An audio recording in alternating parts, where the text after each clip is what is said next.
que surge del mar. Mal, Jean Alesi, et voilà, bien placé. Damon Hill a essayé de contenir Schumacher à l'extérieur du virage et les deux Ferrari en ont profité pour s'infiltrer.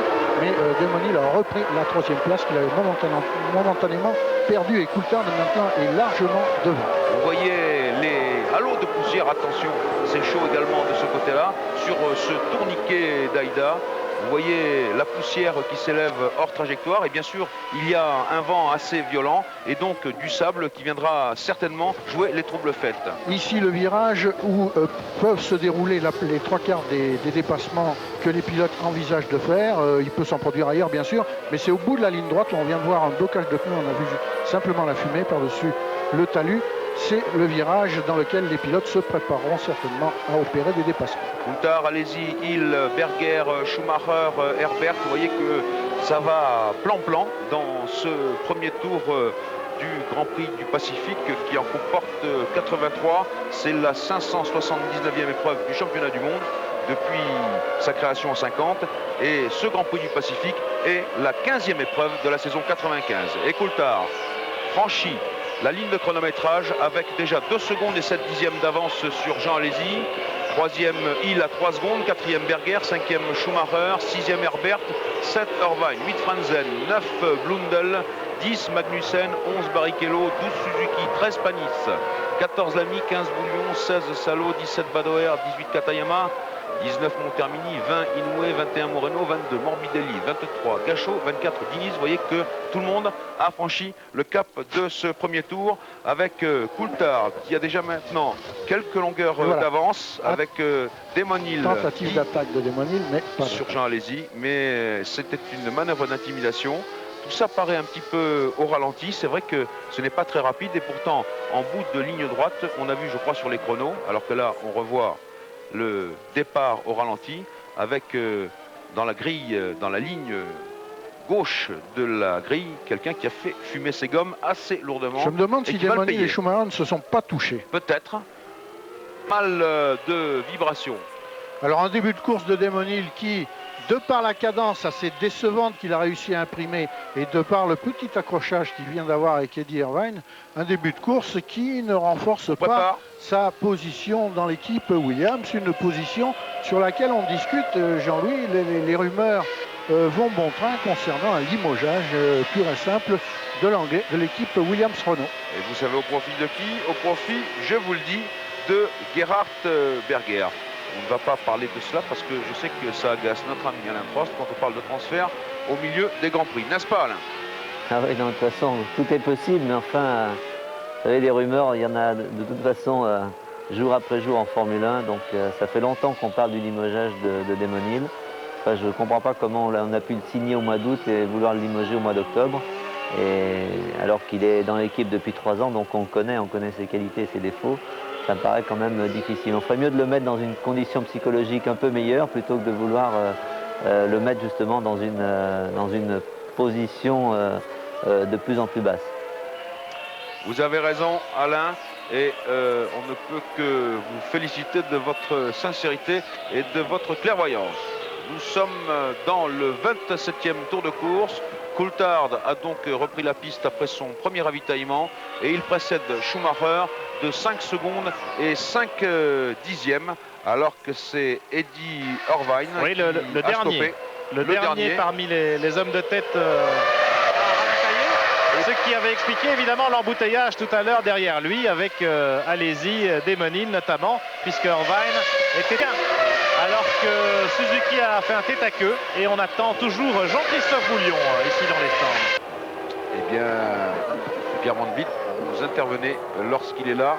Nous, on se passionne bien entendu pour ce duel en tête du Grand Prix du Pacifique dans le 38e tour de course avec un écart toujours de 4 à 5 dixièmes entre la Williams Renault de David Coulthard et la Benetton Renault de Michael Schumacher. Et derrière, toujours à une trentaine de secondes, le même duel entre Jean Alesi et Damon Hill, soit une Williams, une Benetton, une Ferrari, une Williams. D'ailleurs, Jean-Louis, les 3 voitures des 3 équipes de tête, les 2 voitures des 3 équipes de tête occupent les 6 premières places de ce Grand Prix, c'est-à-dire les 2 Williams Renault, les 2 Benetton Renault, puisque Herbert est 6e, et les 2 Ferrari. les 3 meilleures écuries monopolisent les 6 premières places du Grand Prix du Pacifique. Pierre Van Vliet, on voit que chez Benetton, Renault, on se prépare. On se prépare, on va mettre la pression sur le camp Williams, évidemment, puisque si Schumacher s'arrête maintenant, et bien après, les mécaniciens du team Williams n'auront pas de droit à l'erreur. Il rentre, au moment Schumacher. où David Coulthard procédera à son tour, à son deuxième arrêt ravitaillement. Voilà donc Schumacher, toujours très rapide dans la petite piste de décélération. Et puis après, évidemment, à partir de la ligne blanche à l'entrée, eh bien ces vitesses limitées, elles sont limitées électroniquement maintenant, les vitesses, vous le savez. Alors Schumacher, ça y est, les mécaniciens Benetton, peu d'essence visiblement, puisqu'on fait 3 arrêts. Voilà, et il repart déjà, Michael. 9 secondes et 1/10 pour Schumacher, qui était à 1 demi-seconde de David Coulthard. Voilà notre ami Coulthard qui va pouvoir souffler.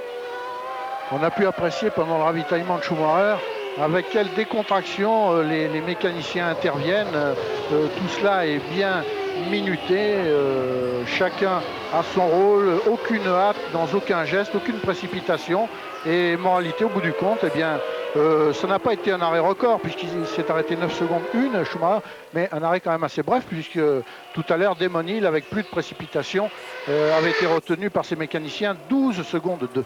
Pierre Van Vliet. Ouais, regardez, chez Williams, on se prépare. Et il y a toujours ce petit temps de réponse, ce petit écart entre Benetton et Williams. Chez Benetton, on a admirablement géré le trafic. On a vu que Coulthard et Schumacher allaient être aux prises avec du trafic, des voitures plus lentes comme les Forti, mais aussi le duel entre Barrichello et Magnussen qui fait rage. Alors évidemment, ça allait ralentir quelque peu Coulthard. Pendant ce temps, Schumacher était au stand et il y a gros à parier qu'après le ravitaillement de David Coulthard, eh bien, on retrouvera la Benetton au commandement. Attention, Pierre Van Vliet, il y a une Ferrari également qui va rentrer, car on se prépare dans la Scuderia. Et oui, c'est l'heure de pointe ici, dans le pit lane de Haida. Voilà Coulthard, le leader. Damon Hill. Damon Hill, Ah, c'est Pierre. Damon Hill. Damon Hill, et nous sommes dans le 40e tour de course maintenant. La fin du 39e exactement. Damon Hill qui essaye de se débarrasser d'Alesi, évidemment. Comme si vous y étiez, avec la caméra sur le casque du chef mécanicien. A priori, 3 arrêts là aussi. 9 secondes 6, alors que Herbert, juste derrière, repart sur la seconde Benetton. Et qu'on attend Jean Alesi chez Ferrari.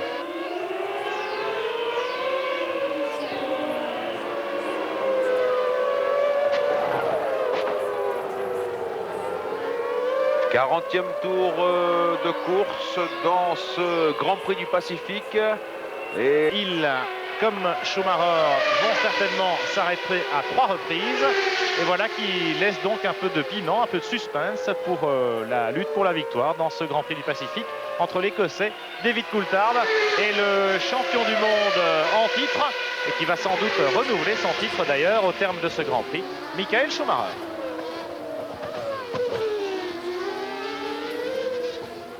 Michael Schumacher qui remonte peu à peu sur David Coulthard.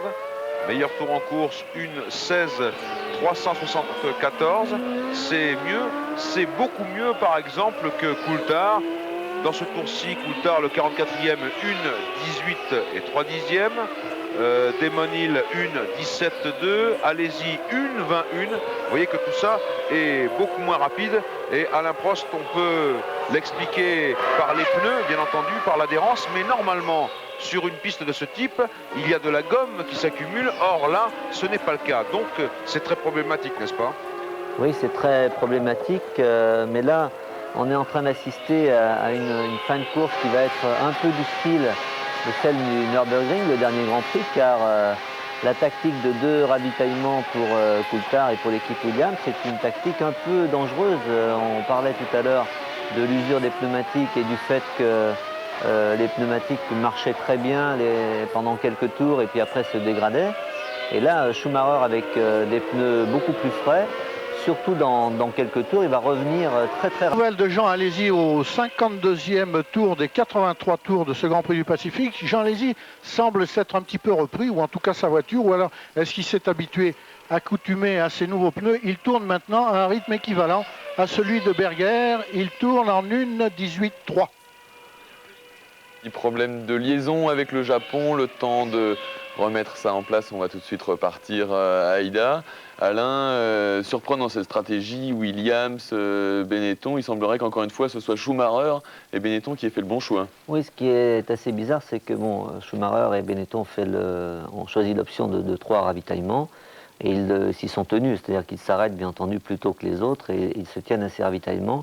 Et comme je disais, on peut anticiper ou retarder éventuellement, mais bon, retarder c'est dangereux avec le problème de l'essence, mais anticiper à cause du trafic d'un tour ou deux, alors que là, Williams avait choisi apparemment 2 ravitaillements pour Coulthard et ils ont anticipé à cause du trafic, mais apparemment de pas mal de tours. Et donc ça va quand même poser des problèmes en fin de course, car en embarquant beaucoup d'essence avec des pneumatiques qui vont être difficilement gérables en fin de course, on peut s'attendre à une fin de parcours un peu similaire à celle du Nürburgring entre Schumacher et Jean Alesi, où Schumacher, équipé de pneus beaucoup plus frais, et a fondu complètement sur Jean en fin de parcours. Bon, ben on retrouve Jean-Louis Moncet, Johnny Rive et Pierre Van Vliet à Aïda, c'est à vous.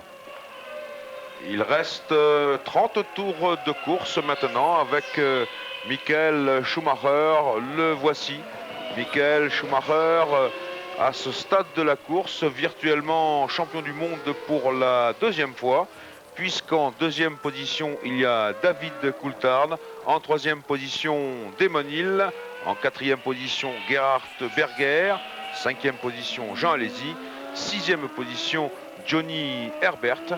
Donc les 2 Benetton Renault, les 2 Williams Renault et les 2 Ferrari dans les points sur un circuit qui ne sollicite pas trop les mécaniques, mais plutôt la fatigue du pilote et surtout la fatigue des pneumatiques.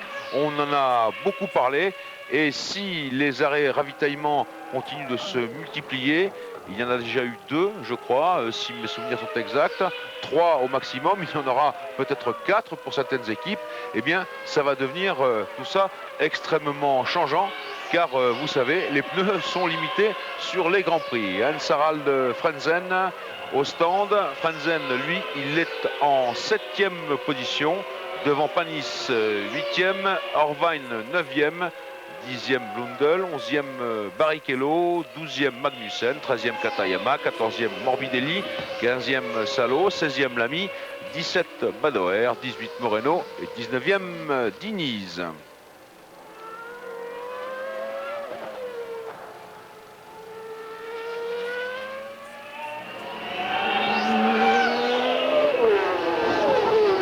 Il reste actuellement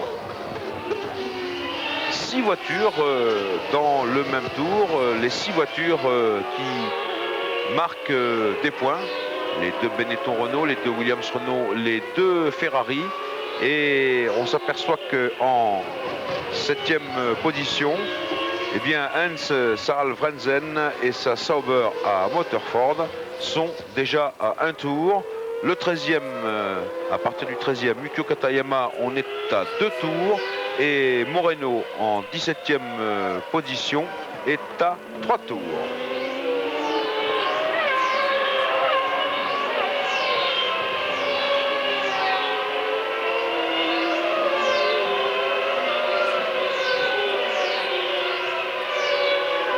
Schumacher qui va prendre un tour de plus à la Forti, à Motorford de Roberto Moreno. Moreno qui est ici tout à fait par hasard, alors qu'il y a eu un blocage de roue. Moreno, disais-je, qui est là tout à fait par hasard, puisqu'il devait être remplacé par un pilote japonais du nom de Yamamoto, peut-être le petit-fils de l'amiral Yamamoto qui déclencha l'attaque sur Pearl Harbor. Ça, l'histoire nous le dira, mais en tout cas, ce cher Yamamoto, il n'avait pas sa super licence pour courir en Formule 1, et Moreno a rappliqué dardard depuis Monaco pour prendre in extremis le volant de la Forti vendredi matin.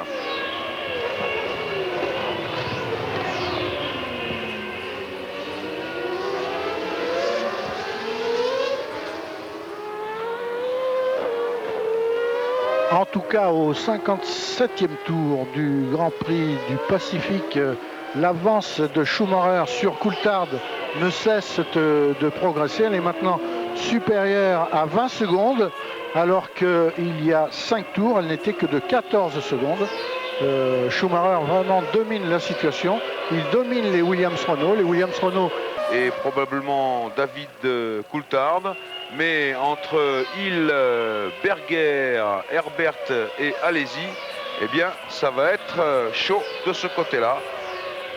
Alors que nous avons vu Pat Béard, l'attaché de presse de la FIA, interdire aux Japonais de se tenir au-dessus du ravitaillement. C'est toujours dangereux. C'est donc Berger qui s'immobilise maintenant chez Ferrari. Un tour après Alesi. Il est rentré très vite jusqu'à la petite ligne blanche à l'entrée à la hauteur du muret des stands où la vitesse est limitée. Berger qui a donc pris 8 secondes d'avance sur Alesi durant le deuxième relais après le premier ravitaillement. Et là il repart pour après un arrêt de 10 secondes. Il devrait donc conserver une avance confortable sur son équipier. Eh bien, la vitesse du Cavallino rampante et nous allons filer à Paris pour quelques messages publicitaires et nous retrouver dans quelques instants à Aïda pour la suite du Grand Prix du Pacifique. Grand Prix du Pacifique, 62e des 83 tours de course. Et voilà ce qui s'est passé il y a exactement un tour et demi. Arrêt de Michael Schumacher et ensuite arrêt de Damon Hill. Et Michael Schumacher, vous allez le voir repartir, il repart juste devant David Coulthard. C'est-à-dire que son arrêt ne lui a pas valu d'être dépossédé de la première place. Schumacher s'arrête pour l'instant une fois de plus que Coulthard. Il repart devant Coulthard. Schumacher est le vrai leader de ce Grand Prix du Pacifique. Et ensuite donc Damon Hill, ce qui va nous laisser, voilà Schumacher qui repart. Il est performant dans tous les domaines et même si cette année il n'a pas été hyper performant en qualification, on voit qu'en course il n'a pas de rival. Peut-être par une certaine manière de voir les choses, certainement avec une osmose parfaite avec son équipe qui lui permet de décider à quel moment il fait les ravitaillements. Il doit parler beaucoup dans la radio. Il faut dire aussi que toute l'équipe est concentrée autour de lui, qu'ils oublient pratiquement la plupart du temps le travail d'Herbert, même si celui-ci a gagné 2 courses. Donc il va essayer d'avoir la même chose chez Ferrari et il arrive un peu comme le Messi. Et beaucoup pensent que c'est une grosse erreur pour lui d'aller chez Ferrari. J'en suis de moins en moins persuadé. J'ai l'impression que les Ferrari peuvent progresser très vite. Ce sont des voitures qui sont, je dirais, réglées d'une manière très différente, mais qui peut très bien convenir à Schumacher. Et sur ce que l'on voit aujourd'hui, sur ce que l'on sait du nouveau moteur V10 qui va équiper les Ferrari l'année prochaine, le gros problème sera peut-être la fiabilité, en tout cas au début, mais je ne pense pas que ce soit la performance.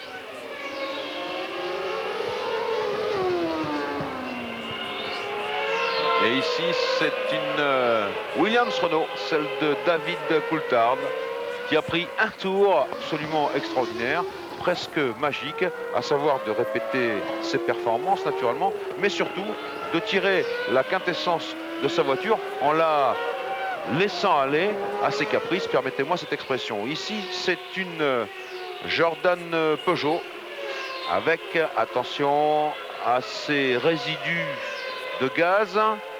Il ne faudrait pas que ça communique le feu à la voiture. Non, ça s'est éteint. Non, toujours pas. C'est Rubens Barrichello. Il faut souffler, peut-être, messieurs les pompiers. Barrichello qui occupait la 9e place, juste derrière l'autre Jordan Peugeot de Eddie Irvine. Et voilà le point où s'est produit l'incident, c'est-à-dire à l'entrée des S de Moss, en hommage à Stirling Moss.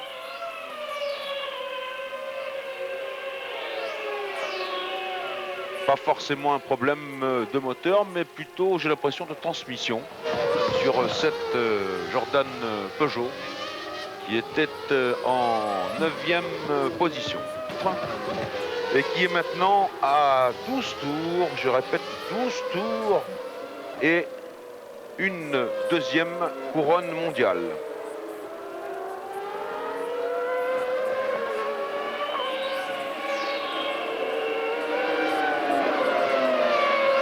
Damon Hill, actuellement 3e du Grand Prix du Pacifique, est très très loin de menacer Schumacher, puisqu'il roule maintenant avec 53 secondes 8 de retard sur l'Allemand. Damon Hill aurait dû gagner ici pour conserver une petite chance de rivaliser avec l'Allemand pour le titre de champion du monde 1995. Il est loin de postuler pour la victoire. Il est 3e à près d'1 minute de Schumacher. Et certainement qu'on peut voir sur le visage de Frank Williams le reflet du dépit que Damon Hill n'ait pas réussi à accomplir ce miracle. Damon Hill qui non seulement est dominé par Schumacher, mais il est également dominé par son jeune équipier écossais David Coulthard, qui n'a cessé de le dominer depuis le début des essais de ce Grand Prix du Pacifique. D'ailleurs, voici Berger qui va concéder un tour à Schumacher. Les deux Ferrari vont se retrouver toutes les deux à un tour du leader. On a mesuré la très grande sportivité de Jean Alesi. On va voir si Gerhard Berger va en faire autant.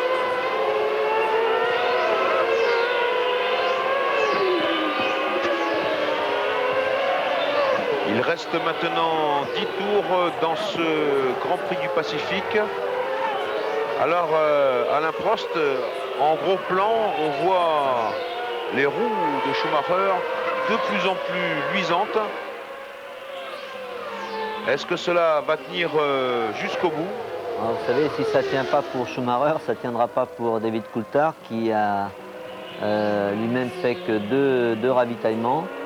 Et ça fait déjà un moment qu'il est avec les mêmes pneumatiques. Et là, pour moi, il n'y a aucun problème pour Schumacher. Il n'y a pas le feu au lac, même s'il perd un tout petit peu il a perdu un tout petit peu de terrain dans le trafic. Il va continuer à ce rythme-là, alors qu'on voit une crevaison apparemment de Irvine. Irvine qui va essayer de rentrer, mais attention à ne pas subir les foudres des commissaires de la Fédération internationale. Il a du mal à braquer naturellement, puisque à l'avant la voiture est un peu bancale. Il peut rentrer. Attention de ne pas laisser trop de débris sur la piste, ce qui avait, je crois, valu quelques foudres, si je me souviens bien, Martin Brundle au récent Grand Prix d'Italie. Pierre Van Vliet chez Jordan Peugeot. Absolument, avec Irvine qui s'immobilise. Il y a de la fumée, mais c'est la jante évidemment qui a fini par frotter le sol. Alors on change les 4 pneumatiques et Eddie Irvine va pouvoir repartir normalement. Irvine qui avait pris le risque de n'observer que 2 ravitaillements, donc il a parcouru plus de distance avec ses pneus que ceux qui se sont arrêtés 3 fois. Et là se trouve peut-être l'explication à sa crevaison des pneus ayant atteint une usure excessive. Et le pari d'Irvine, plusieurs l'ont fait, Frentzen et Panis l'ont fait également. Et pour l'instant, Coulthard qui n'a procédé qu'à 2 ravitaillements depuis le départ du Grand Prix du Pacifique, alors que Schumacher, Hill, Berger, Alesi en ont fait 3. Herbert aussi, dans les 6 premiers. Coulthard actuellement 2e est le seul à 8 tours de l'arrivée du Grand Prix du Pacifique. Coulthard est le seul à ne s'être arrêté que 2 fois, à n'avoir changé de pneu que 2 fois.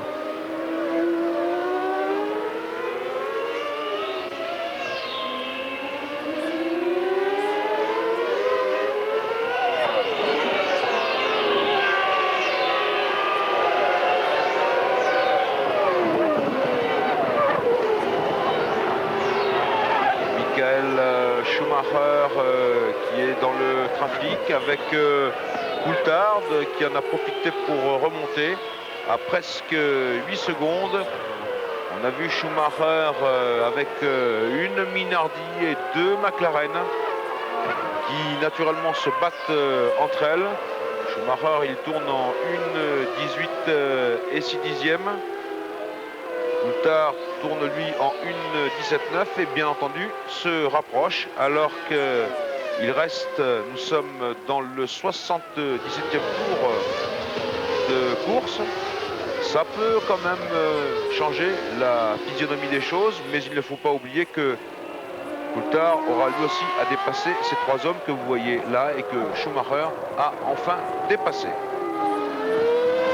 Ouvrons une petite parenthèse pour signaler que au championnat du monde des constructeurs, si 3 écuries dominent complètement cette saison 1995, ces 3 écuries étant Benetton, Renault, Williams, Renault et Ferrari, une bagarre oppose McLaren, Jordan, Sauber et Ligier pour la 4e place, et que ces 4 équipes n'ont pas réussi à ce point du Grand Prix, c'est-à-dire au 77e des 83 tours du Grand Prix du Pacifique.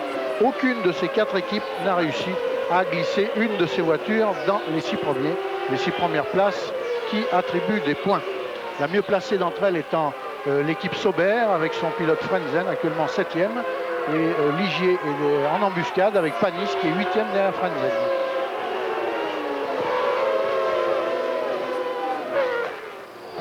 Schumacher a repris un petit peu de chance sur Coulthard en 2e position, alors qu'il reste 6 tours dans ce Grand Prix du Pacifique. Schumacher est donc à 6 tours d'une 8e victoire cette saison.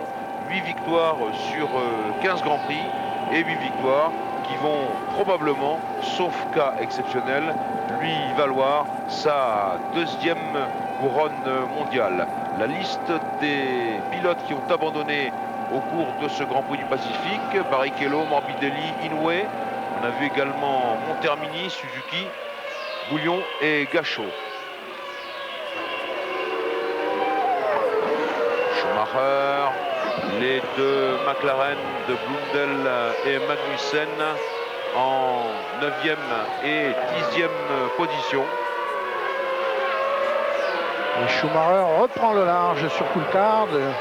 Il a porté son avance à 9 secondes 2 après avoir concédé un petit peu de cette avance. Tout à l'heure, après le ravitaillement, le dernier changement de pneu de Coulthard, non, c'était Schumacher qui s'est arrêté après Coulthard. Schumacher avait repris la piste avec 9 secondes 6 d'avance sur Coulthard. Cette avance était descendue à 7 secondes et quelques, elle est remontée à 9 secondes 5, 9 secondes 55 et maintenant 9 secondes 8. Schumacher a repris exactement l'avance qu'il possédait lorsqu'il a repris la piste après son 3e ravitaillement. Alain Prost, vous vous souvenez de votre 2e titre de champion du monde au bout d'un scénario absolument inimaginable à Adélaïde. Quelle peut être en ce moment la sensibilité, l'esprit, les réactions de Michael Schumacher? Le scénario, c'est évident, est complètement différent, car j'ai vu que personnellement j'avais gagné mon 2e championnat du monde au moment où le drapeau à damier est arrivé, ou en tout cas les 30 ou 40 derniers mètres avant le drapeau à damier et pas avant. Mais c'était un peu inespéré pour moi, alors que là, dans la situation de Schumacher, je dirais que même avant la course, il ne devait pas se faire trop de soucis quant à l'issue de son 2e championnat. Mais surtout, c'est la manière avec laquelle il est en train de le remporter. Et il doit être certainement très heureux, et peut-être même encore plus heureux cette saison que l'année dernière lors de son 1er championnat, car il y a eu quand même des événements qui nous ont tous marqués dans la saison, et c'était un championnat un peu tronqué d'une certaine manière, même s'il a fait une superbe saison. Il y a eu les suspicions, vous savez, sur la réglementation, enfin sur les artifices qui auraient équipé sa voiture, alors que là, cette année, pas de problème, et il y a non seulement les points, les victoires, la manière. Il pourrait très bien égaler et peut-être même battre le record de victoires détenu par Mansell dans une saison avec 9 victoires. Et non, c'est un très beau champion, un très beau championnat qu'on a vu cette année, avec un pilote, une équipe, un moteur qui ont dominé ensemble, et à chaque fois avec des stratégies toujours adéquates, contrairement aux autres. Quand il y avait un choix à faire, ils ont toujours fait le bon et les autres le mauvais. Et ça l'a certainement aidé, mais en tout cas, il a montré cette année peut-être même encore plus cette année que l'année dernière, des qualités incontestables, notamment en course. C'est vraiment un pilote en course qui est très, très difficile à battre et très, très compétent. Michael Schumacher dans le 81e des 83 tours de ce Grand Prix du Pacifique. Il est devant David Coulthard et ici Damon Hill en 3e position. Le voilà, Michael Schumacher. Il livre ici son 67e Grand Prix. Je vous rappelle qu'il est né le 3 janvier 69 à Urtermühlen en Allemagne, qu'il est marié avec Corinna, qu'il vit à Kerpen et à Monte-Carlo, et puis qu'il a débuté en Grand Prix en 1991. Découvert, devinez par qui? Eh bien par Eddie Jordan. Et on peut dire que Schumacher d'entrée avait marqué son temps, voire son époque, puisqu'il s'est attribué une excellente place en qualification au Grand Prix de Belgique. Il a débuté en kart en 83. Et puis donc il a eu comme écurie successive Jordan en 91 et puis Benetton tout de suite après la Belgique. Je me souviens qu'il était au Grand Prix d'Italie déjà chez Benetton, où il a en quelque sorte délogé le triple champion du monde Nelson Piquet de son piédestal et de sa fonction. Et depuis, eh bien, Michael Schumacher est tout le temps resté chez Benetton, où il a disputé eh bien, 4 saisons. C'est un très très beau champion que ce Michael Schumacher. Il va sans doute emporter ici, sauf cas de force majeure, sa 8e victoire cette saison. Et ce sera au total sa 18e victoire en Grand Prix. Il a 9 pole positions à son palmarès également, dont 3 cette année. Et également 22 meilleurs tours en course, dont 7 exactement cette saison également. Un homme absolument complet, un pilote qui compte parmi les plus grands. Dernier tour pour Schumacher dans ce Grand Prix du Pacifique. Et pour revenir sur son passé que vous venez de citer, Jean-Louis, on se souvient du tout premier Grand Prix qu'il avait effectué sur Jordan, où il avait signé une performance de toute beauté en qualification dans le Grand Prix de Belgique. Dès le Grand Prix suivant, Benetton, Flavio Briatore de Benetton ravissait Schumacher à l'équipe Jordan, l'incluait dans l'équipe Benetton, et pour son premier Grand Prix chez Benetton, le Grand Prix d'Italie, eh bien Schumacher dominait et aux essais et en course son équipier d'alors, qui n'était autre que Nelson Piquet, 3 fois champion du monde. C'était une course de vérité pour ce pilote, son 2e Grand Prix. Il dominait, un triple champion du monde, et là il confirme, Schumacher, Benetton-Renault, champion du monde pour la 2e fois.